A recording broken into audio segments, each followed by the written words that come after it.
Yep. Give me a nod when you're ready. Like Shooter's ready. Stand by.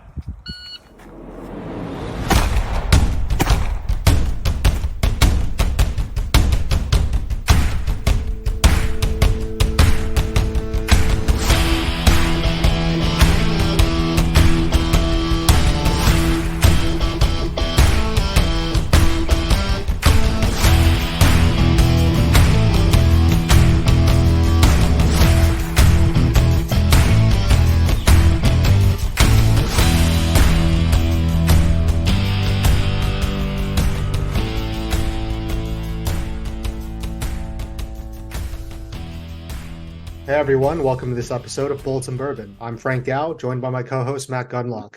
Today, our guest is John Treat. He is a member of the Marine Corps shooting team, specifically on the pistol team. He's been there for quite a while. He's been there since the inception of the USPSA/Action Pistol Team, and he's currently serving as the coach on that team.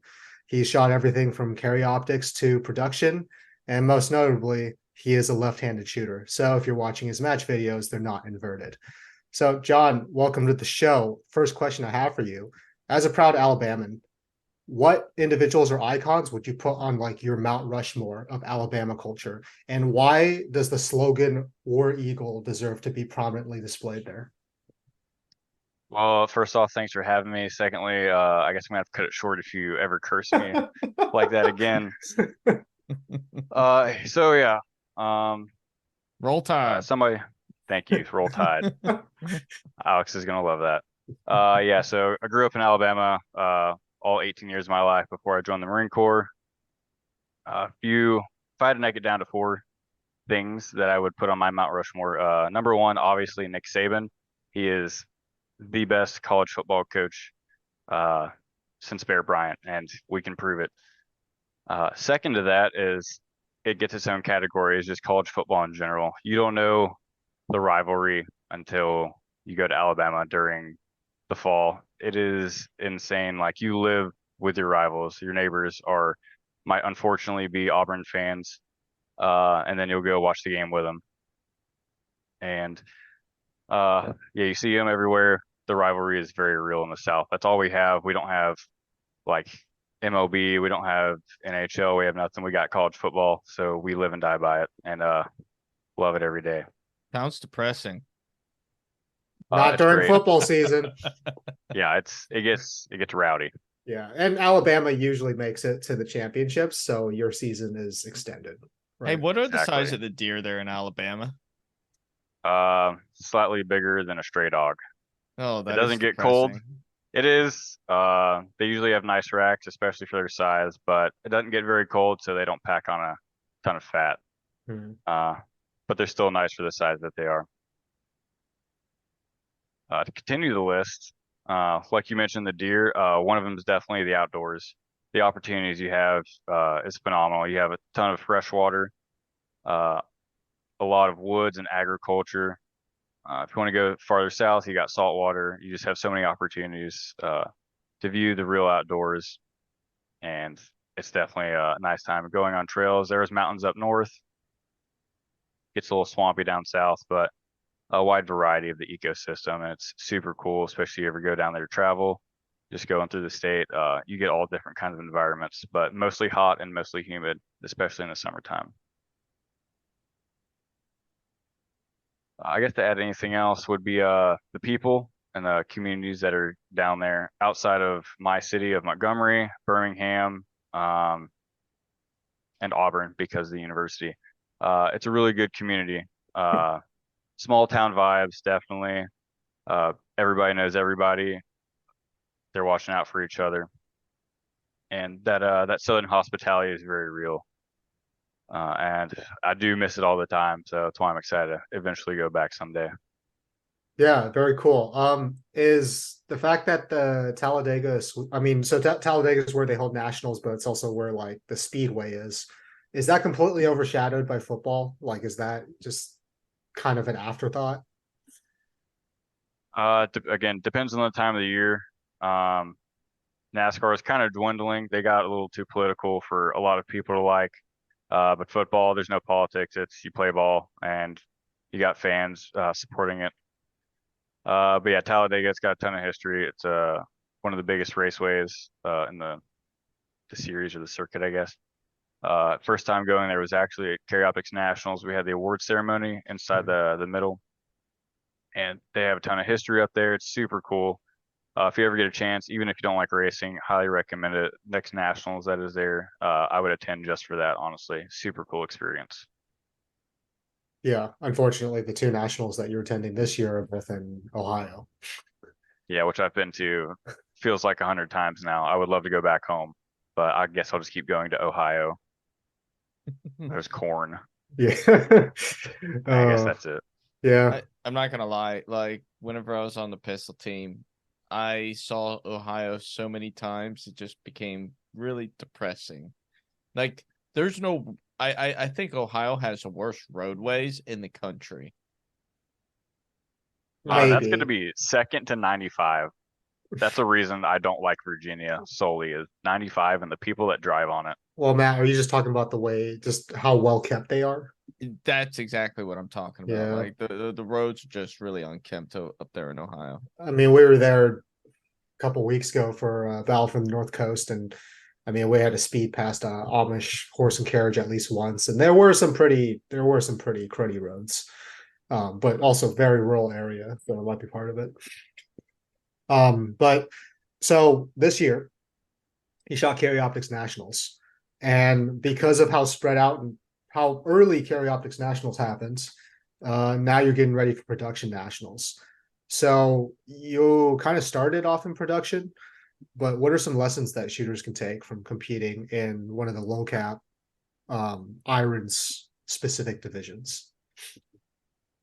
So with iron sights, you have the fundamentals of aligning your sights, making sure you're not disturbing the sights when you pull the trigger, pulling the trigger straight to the rear. You can get away with that with a strong grip a little bit because you're not going to disturb it as much. With a dot, you can see it move as you're pulling the trigger and you can just jerk it back over real quick. So definitely more refinement with some of those principles. Biggest things I learned with production specifically was good stage planning because you're not going to run it how a carry optic shooter, how open shooter, especially PCC shooter, you're not going to run it the same. So it's kind of like this is your game. You're going to have to run it, hit these specific points, and then the second part to it is making every shot count. Because again, low cap, you got 10 rounds. If it's a loaded start, you got 10 plus 1. And sometimes you got to plan to go to slide lock, which I've done a few times, especially at Area 8, just this past weekend, planning on it. But luckily, I think both the times I did it, it worked out in my favor. No makeup shots. And then going to slide lock is more likely to happen in low cap. So you have to keep your head in the game, mostly keeping a good attitude about what's happening, counting your shots. It's a lot more thinking while you're shooting versus like carry optics. I'm like, go here, shoot these targets. I have so many makeup shots. It's almost more sloppy, but it's also not. It's also where you can kind of race a little bit faster. But yeah, production is like a lot more focus on your stage plan and making sure you're making your hits count. And especially not just the target, you still want alphas too. It's misleading because production, if you're a newcomer, production kind of seems like the beginner division. But I mean, you've told me that like it is the beginner division, it's like it's the OG beginner division. But it's punishingly difficult if you do not understand the rules of USPSA and if you're not fundamentally a very sound shooter. So I mean, so you started off, that was your first division when you started shooting USPSA. Right. If you were to carve like a division's path, say for example, like somebody eventually wants to go in bougie and go into like limited open or something like that in the future, would you still say that they should start in production or low cap? I wouldn't exactly say production. We've actually spent like hours in the pistol office talking about this. I definitely think some low cap iron sight, just to kind of like you don't jump in and buy the open gun and be like, let's just see what happens. I wouldn't at least. Some But people do. everybody's different. Yeah. Some people do. Good for them. I can't afford that, so I'll start with a low cap, shoot production, shoot iron sights. I definitely like low cap specifically just because you have to focus on your stage planning. Because if you can't stage plan, even as an open shooter, you're gonna fall apart at some point. Making your shots count. All right, it's not 3-gun. You have to actually get alphas here Ooh. in this sport. Yeah, I'll throw my disc Ooh. back. Wow. Yeah, Ty- yeah. Typical production shooter. All the shots are on target. Oh yeah, 2 High alpha all clusters day. in the ace. Hey, you know, we do have PCSL now. We do, and I love it. I hope we get to talk about that later. I do love PCSL, but yeah, Oh. production would be my favorite one, and then probably start going to carry optics, maybe limited, just to bump up capacity, and then I think like open or PCC if you want to swing one way or the other is where you're going to decide which one of those you end up on, and that would be like my tree of USPSA. Yeah, it makes sense to go from the more limited divisions to the more open divisions. I know I just used 2 division names in there. We can talk about PCSL. So it's a new format. For those of you who don't know, it's a smaller target. It's a more difficult target. There's 2-gun rule set. There's 3-gun rule set. We are running half of our matches on Quantico as PCSL matches. But what appeals to you about that format? Big one is the rules. Everybody says USPSA has too many rules. They kind of do. It is a lot, and PCSL is it's a much shorter rule book, so I could read all of it in an hour, which I did, and I understood it because it all made sense, right? So, like for 2-gun, you have Competition. competitive and practical, and practical is actually practical. They're not like, oh, you need iron sights. Like I can 7 clicks and I can buy a red dot and throw it on my pistol. It's very accessible. There's nothing it is a competitive advantage, but everybody can afford that competitive advantage now. So most people run red dots, and it's very practical. The capacity thing makes sense, like 30 round mags. Mhm. The rules aren't crazy, right? The only thing I don't like is my gun gets bumped to competitive because of a compensator versus a flash hider, but that's the one thing I have to complain about. That's pretty much it. Everything else about it, the targets, they all make sense. How you can easily just flow into making a 2-gun match, a 3-gun match, vice versa. Yeah, everything makes sense. It flows very good, and it's always fun every time I shot it. Yeah, good stuff. Unfortunately, you won't be with us for this next iteration because you'll actually be well. You're going to Scotland, yeah. Right, I leave that Saturday. Yeah. So tell us a little bit. This wasn't in the questions, honestly. It should have been, but tell us about what particular competition you're going to, like who's going with you, and how you guys are getting ready for it. Right, so we're going to pretty much a military match. That's going to be Marines from different countries. We're all competing in Scotland, and it's not quite Bullseye, but it's not like hit factor based either. It's more like par time with paper. So this target will appear. You have 3 seconds. It'll be exposed for 3 seconds. Engage it, and either depending on the sub match, I guess it'll be either you hit it, it'll fall, or it'll stay up. You have to shoot it 3 times, and they'll grade your hits. So, and a lot of it's memorization. So we have the match book, and we have to remember the series of everything that's happening. So some targets a 300-yard target will pop up. It'll disappear after a certain amount of time, and then pop up again. You have to shoot it. It'll disappear, and then 200, and then 100 comes up. That'll happen so many times, and then whole different position change, target distance change. But yeah, we'll be using their weapons, so a bullpup and a Glock. So there's gonna be a lot of like just being thrown into the fire and hoping for the best. But luckily we'll have a week to train to their weapon systems and practice the matches. But so far it's been a lot of physical training, practicing with kit on, and just doing the best we can with what we got. And that's how the Marine Corps is. But we don't unfortunately have a lot of Glocks. We don't have bullpup rifles, so we're kind of limited on those factors. And then obviously range restrictions that prevent like pop-up targets. We have green Ivans, but nobody's allowed to operate them, unfortunately, and those requests take a while. So yeah, just the old Marine Corps saying. Yeah, that sounds pretty exciting. We might have to have you and some of the other guys on the team back on to talk about that after you get back. But your current role right now is you are the coach of the pistol team, and the group has come a long way this summer, right? Like most recently, Area 8, a couple of them shot really, really high scores. like doing really well against the competition.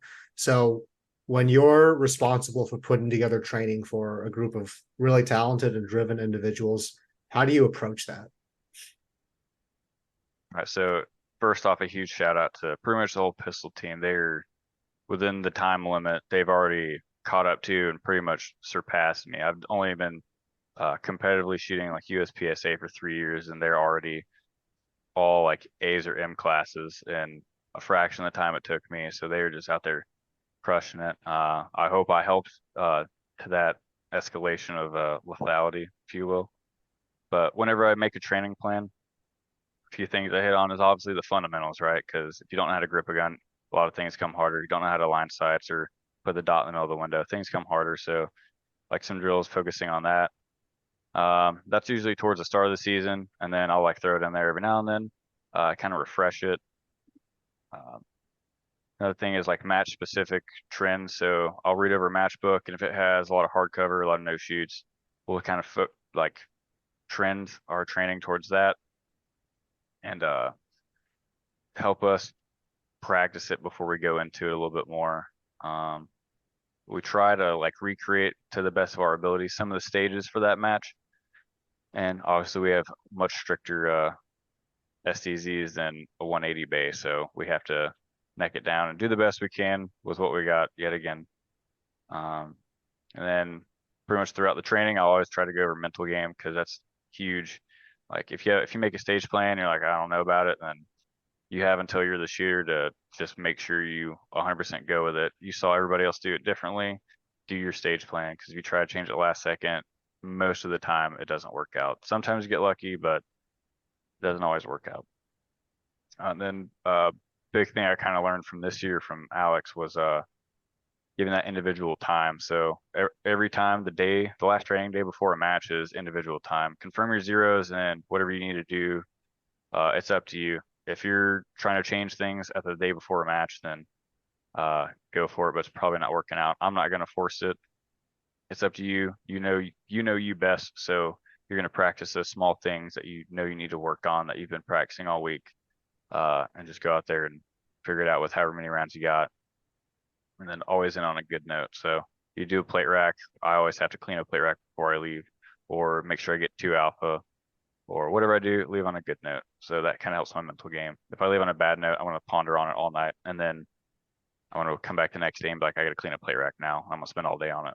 Yeah, that makes sense, man. Do you guys ever come over match footage or just things that you noticed during the match, like trends within the shooters that use it? Like, hey, that's something we need to hit and practice the next week.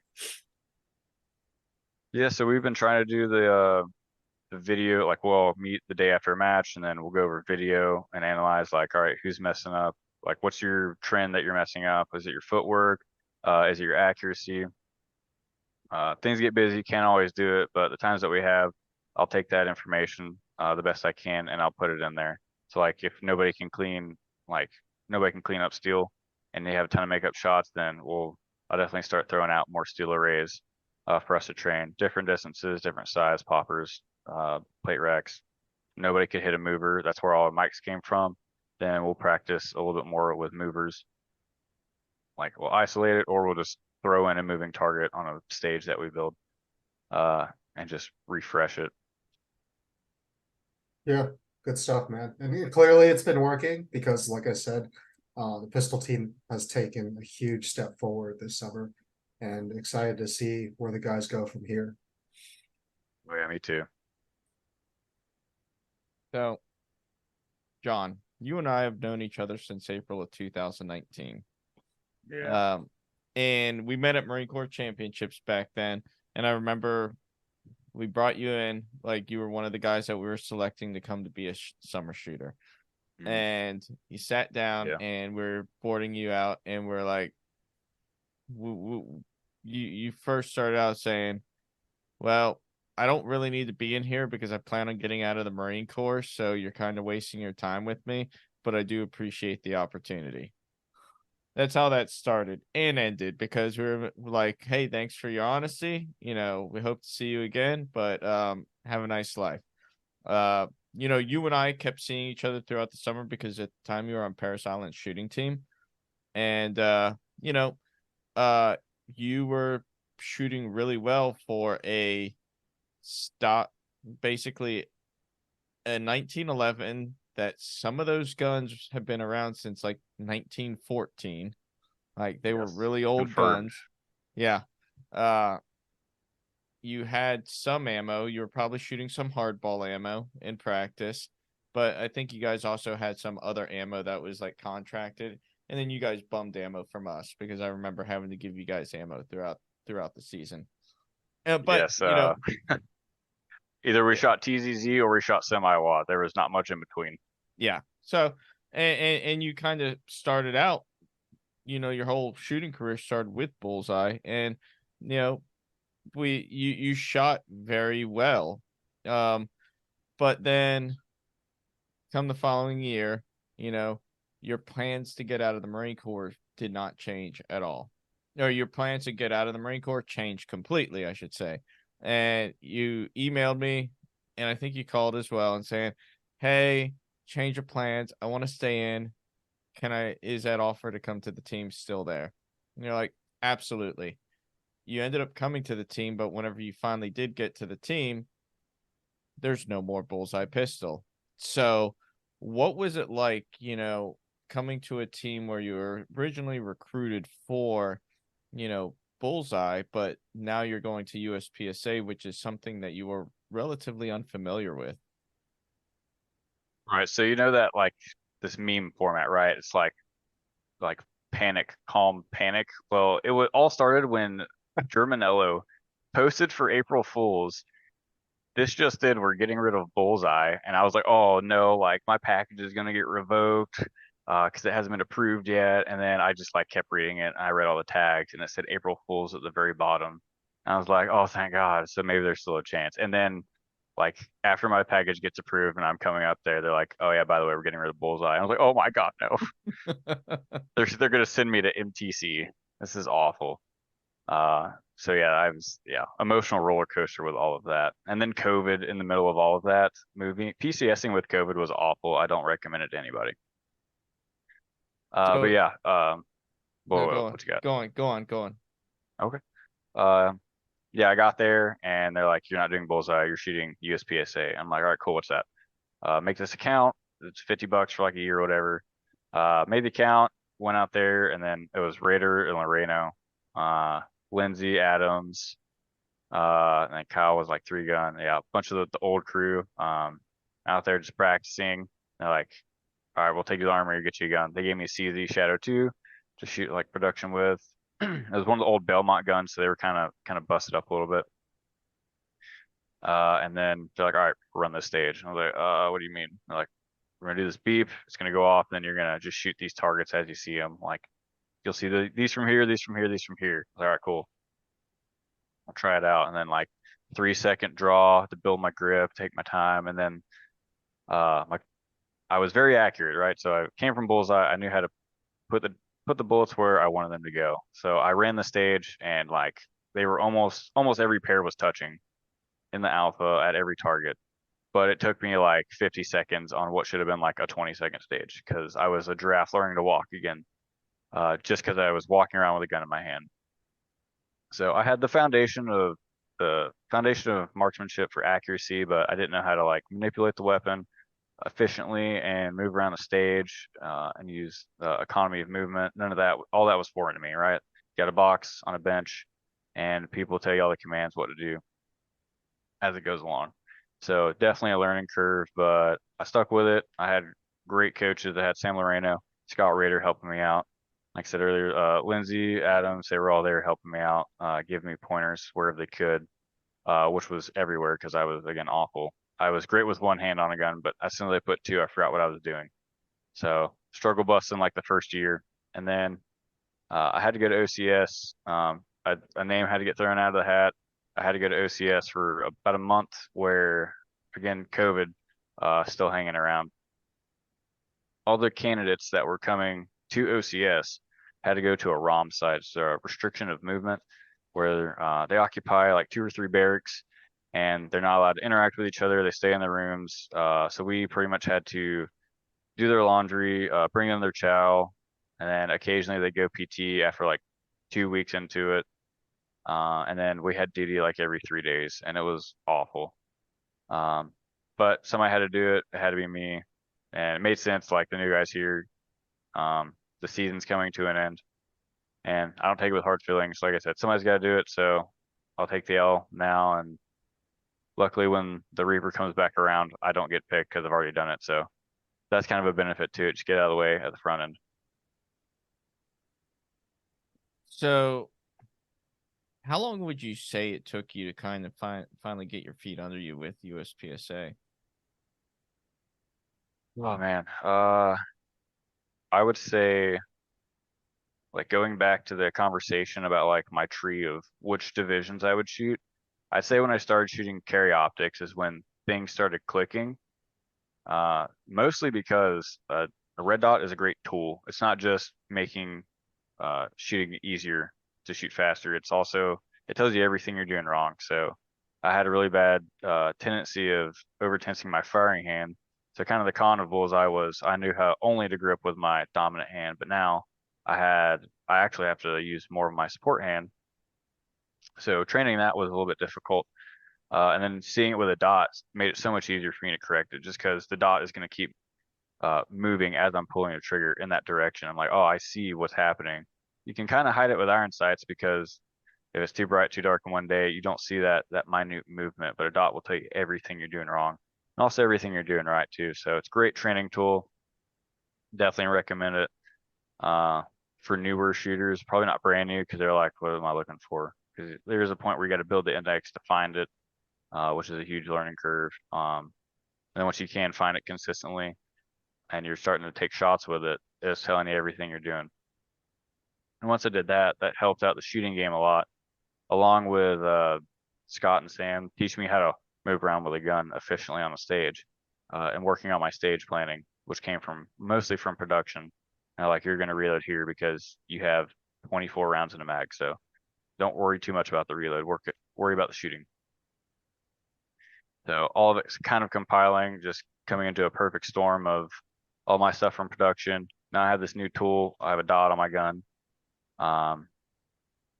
It all just started blending together at the same time. And that was about almost exactly 1 year. It was my first match with a red dot. It was a Mid-Atlantic in 2021, I believe. I got 85%, first time ever in a match. I got like 14th place, 85%. And all I did was I just stayed consistent. I was like, all right, don't try anything new. Just shoot my match, do the best I can, but don't try to push myself. It's not training. This is the match. This is the test. So don't try to overshoot anything. Just do the best I can, but without trying to overthink it. So kind of reeling and dialing everything back to when you first came in. Like, you are a radar repairman. I don't know exactly the terminology, but you repair radars. But you joined the Marine Corps, spent time Parris Island, Beaufort, South Carolina area.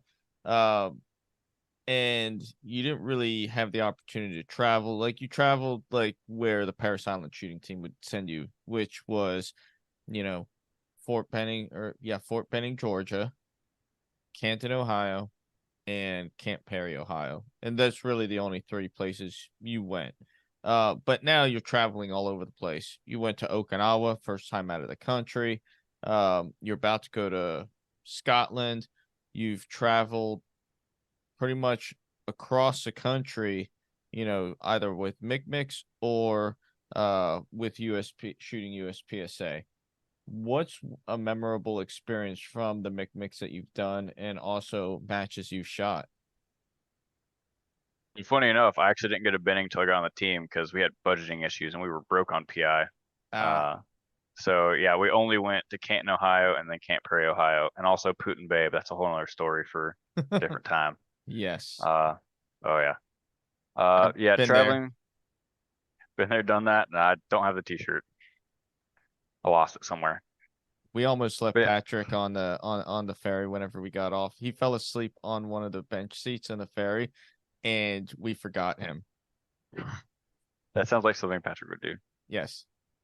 Apparently, I'm his replacement. I'm the strange left-handed person, so everybody's got a replacement. It's a really fun game. Like, who are you replacing? But yeah, I actually did a little bit of travel. As like a Lance Corporal, I got to my unit and they sent me on oh man, it was a journey across the country, but I went to awful places. Nowhere as cool as I do in McMix. So the new radar system that was coming out the gator, it needed to be field tested. They picked 10 people. I was one of them. Just because I guess my detachment needed to throw in a name.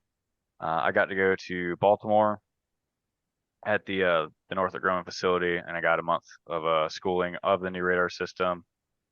See, after that, I went to Cherry Point for a few weeks. Not a huge fan of that place. It's very industrial vibes. It's very different, kind of depressing, but yeah, Beaufort's got its own problems too. I went to Yuma for about, I think, 2 or 3 months total. We were out there, one, just testing the system, making sure it works, for about 1 month, and then okay, the second month, we got tagged along with the WTI. It's the weapons training or weapons and tactics instructor, Well, yeah, I correct. believe.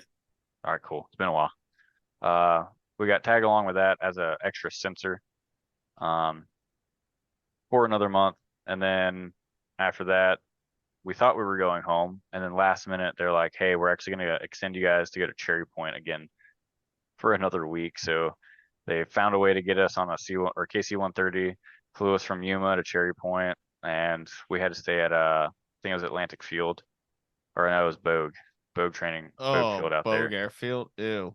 Yeah, that place is awful. Yeah. It's worse than Cherry Point itself. Yeah, we stayed there for another week, and we did. Yeah, it was rough. It was just really rough, and we weren't even really needed out there. There was a lot of, again, politics of like people didn't know we were coming. We were bringing this like $50 million radar system. They're like, "What are you doing here?" So It's very surprising. now that we've talked about all the depressing places that you've been, what are some memorable places you've been and some fond memories that you've had while being on the team? Okay, so the fun side of it, definitely Okinawa. First time out of the country. Um, After like 8 years in the Marine Corps, just it's like that sometimes. My job didn't need me to leave the country, so I never did. But Oki, super cool place, a different culture. Would definitely go back there again if I could. And then my favorite part of it was traveling the U.S. One of my favorite ones now is Montana. Just coming back from Area 1. Oh man, the views out there, they don't end. They're phenomenal no matter where you go. Going up into the Beartooth Pass, like seeing just these random ponds out there, snow-capped mountains. It's definitely worth it. I'm trying to convince my brother-in-law to like at least take a bike ride out there because he likes to ride. He did like the Dragon's Tail and everything. And I'll be the pull behind car and bring all the coolers and whatnot. But I would definitely see myself going back out there again. Hunting trip? Definitely a hunting trip. They have elk out there, so I am very interested in that. Dude, I went out to Cody, Wyoming a few years back. It was back in 2020, and we were out in Cody, and just driving around, and there were elk sleeping in people's front yards. Just like, what the hell is this? This is awesome. You know what's Unfortunately, hilarious is I know a ton of people that they don't hunt, and that's all the houses where like deer will just show up in the morning of their house and start eating their grass. But here I am, like, please come to my backyard. I have grass at exactly 100 yards, a nice stack of it, which is legal now in my state, so I can say that. Yeah, this year has been phenomenal for travel and for opportunities. Like we went to Texas, like I said, Montana, and then a lot of Ohio, Pennsylvania. Going back to Ohio again. Some people were going back to Talladega for like open nats, open PCC nats. And then soon I'm going to Scotland. We have some people going to Greece. Some of the 3 Gun guys are going to Thailand. This is definitely the first year we've done this much international travel. I assume in a long time outside of like the military style matches like Armask and the Commando X, all that stuff. So I can't wait to see like where it keeps going after this because at this point the sky's the limit. No, I'm really excited. I've been wanting to see the team do international travel for a while. I'm glad it's kind of coming back. And yeah, it's pretty amazing, and the guys are crushing it, and I think they're going to crush it out there too. I hope so. I watch a lot of Eric Groppel videos. I don't know how a man can shoot a CZ that fast, but he is a phenomenal shooter. Kind of jealous because he'll be out there, so I have He's to a he's a miss meeting fucking him. machine. He's once in a generation talent, I believe, is what most people say. You just remind me of something. So you're a diehard CZ shooter, right? Like carry optics, that's your gun. Production, that's your gun. How did you arrive at the CZ, and like what makes that platform the gun for you? So yeah, being required to shoot like military guns. Obviously we have the M18, which nobody should shoot competitively because it's not realistic. Don't recommend that. But the P320, we have a bunch of those. We have CZs that we got purchased through a long process. And those are kind of like your two big choices, especially starting out, just because we didn't have a ton of options. Luckily now we do. We have a gun for almost every division now. And if we don't, we're very close to it as a team. But yeah, I started out with a Shadow 2 for production. And then when I went to carry optics, I had a P320. It's basically an M17 with a tungsten guide rod, a different recoil spring, and a Romeo 1 Pro. And that was it. That was our upgraded carry optics gun, little suite that we had. Hmm. And I was more focused on like, what is the dot telling me I need to do?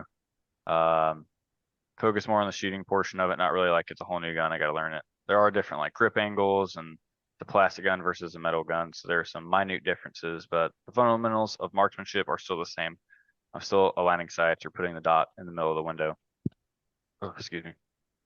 I'm still applying all these fundamentals as I'm shooting the system, but just the grip angle. I don't know if it was just because it was like my first competition gun I got to shoot, or just how it feels in my hands. I just fell in love with it. And as I was shooting the M17, it was just like my side chick over here. I'm thinking about the CZ. I'm like, man, I want to go back to you so bad.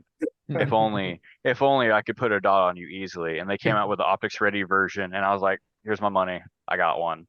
I probably paid too much for it, but it was great while I had it. And then I eventually went Gucci gun and spent definitely even more money on a nice CZ that got Cerakoted. I got everything I wanted on it, and I love shooting that one. Super fun. But yeah, that's the big thing is everybody in USPSA at least is like P320 is better, the CZ is better. It's honestly up to the shooter. Like the gun, you can't really buy performance, right? You can to a degree. If you hand somebody M18 and then you hand somebody a Shadow 2 with a Cajun kit, they're gonna like that one better just because it has those things. And you don't have to know what's in it to know that it's better, right? Like this one, the single action is way better than the striker fire on this thing. But like if you get really good at M18 and you understand those minute details of it, and then you transfer over, you learn on it, and then you go to this other gun, you're like, all right, I like this more, or I hate this more. And you kind of, as a shooter, maturing what you like, what you want to personalize if you get your own pistol. And that's what I did. I took the things I liked from a Shadow 2, what I liked from the M17, and then I kind of just picked the Shadow 2 just because it felt better to me. Which is funny. I'm a small guy. That's a heavy gun. And I literally just like throw that thing. If you're watching my videos, I throw the gun and it just kind of takes me with it. So that's my little advantage I use. So I gotta ask, you're getting out for real this time. No more, oh well, I'm getting out, and then you decide to stay back, and you're getting out for real, and you're going back home to Alabama. What's on the horizons for you now? Like, what have you got planned? Yeah, so last time I was dead set on getting out, and the package to come to teams was literally just like a grenade on a CFT. I'm just throwing it and just gonna see what happens. And then it eventually got approved, and I'm so glad it did because I didn't understand how underprepared I was to get out of the Marine Corps. My mindset was every time somebody asked, like, what do you do when you get out? I was like, oh, I'll just be a cop for a little bit until I get picked up by game wardens. And it's not that easy. Life is never that easy. This time I am way more prepared. I'm saving financially. I'm already doing resumes, job applications. I'm a little bit behind on TRS, but I've already done it before. I do know it's good to do it again because different places have different specialties of how they teach certain things. The one in Beaufort was great. they were a little bit more focused on if you're going to college. But I was just getting out and starting a job, so I still learned tons from it for the Department of Labor and stuff. So definitely recommend to all the Marines out there, if you're listening, do the TRS. It is actually worth it. The one in Quantico, I don't know. I can definitely vouch for the one in Beaufort. It was actually good. I learned a bunch. I got a lot more set up than I thought I was. But there's still some part that you yourself have to apply of you gotta save money. Like things are gonna happen. You're getting out of one job, going to another. There's gonna be that time, that gap where you don't have a financial security. So save your money. Know why you're doing it. Like, I'm getting out because I know that's probably going to be best for my family. I grew up in a great community. My family was great, and that's what I want my kids to have growing up. And I think that outweighs me staying active duty. Um, yeah, that was the big purpose. That took a lot of conflict within myself of like, should I get out? But it's definitely better for my family in the long run. So that's why I lean that way. But like my meet in the middle was going to reserves. So I can still, play dress up once a week or once a month on the weekends. And then the backstory to it is I'm also lat moving. So my original contract when I first stepped in was 0311 in the reserves. And then my 0331 recruiter convinced me to go active duty for 0311. And then a week before I left, they're like, we got this recon contract. And the conversation went pretty much verbatim this. Like I asked, what does it entail for the recon contract? He said, how well can you swim? I said, pretty decent. He said, you'll be fine. I was not fine. I found out I like breathing air more than I like breathing water. And then again, more self-conflict of man, they told us the next class that's going to roll through the BRPC class is going to be 4 months away. And I was like, oh man, I just want to get to the fleet. So I DOR'd. I hated doing it, but I thought it was the best move for me at that time. So they decided to put me on the longest MOS possible as a 5948 aviation radar technician. Best case scenario, which I somehow got, was 9 months and 29 palms. So as I'm in my second of my third schoolhouse, all of my friends that decided to stay in recon are finally going to the fleet. I was like, oh, cool. Good for you guys. So yeah, a lot of mental torture to myself over some of the decisions I made early on in my career, but I definitely think it worked out. I definitely still want to keep a career in the Marine Corps. Obviously I can't live off of reserve money. So I do plan on going to work for the state level law enforcement agency in Alabama. End game for me is as a game warden. I fell in love with conservation of just the outdoors in Alabama, mostly when my uncle got some property that he let me and my brother-in-law hunt at, and we weren't like, oh heck yeah, let's just go ham on these deer. I mean, they're small anyway, so you got to get a bunch of them to get any deer meat. But we actually planned out a process of, all right, this is the herd size. We were doing our own conservation of the deer population. And then all right, we're gonna go for these because they have bad genetics, and we're kind of like managing that area. And it was really cool, getting into the weeds of it. And then eventually at some point we got turkey, and then a coyote came, and so I had to kill a coyote. And then I almost killed his friend, but they run really fast when they're scared. So yeah, I fell in love with conservation, and that's what kind of drove me to push a game warden. Plus the office is the outdoors, and I don't like sitting behind a desk. I'd rather be outside. So that's an obvious choice for me versus any job behind a desk. I can't do it. I'm not designed for it. No. Hey, John, it's been great having you on here. It's been great seeing your growth from before the team to you exiting the service. We built a pretty formidable friendship. I hope to keep seeing you out on the competition circuit. And I'm really excited to see all the accomplishments that you have in the future. So I appreciate you coming on here and talking to us about what you've done and what you plan on doing. So from Frank and I, thank you for everything. Absolutely. Thanks for finally inviting me. That was always the plan, man. It just We always know where Long- to find you, you know? Yes, the long game. You know where I work. I guess that's true. We could pick you up whenever we want. No, but Oh, thank yeah. you. I appreciate it. And for our listeners, we hope you enjoy this. And if you are listening up to this point, just know that there is a giveaway for our 100th episode, which is next Friday. It's a double star 15.5-inch handguard. They're freaking awesome.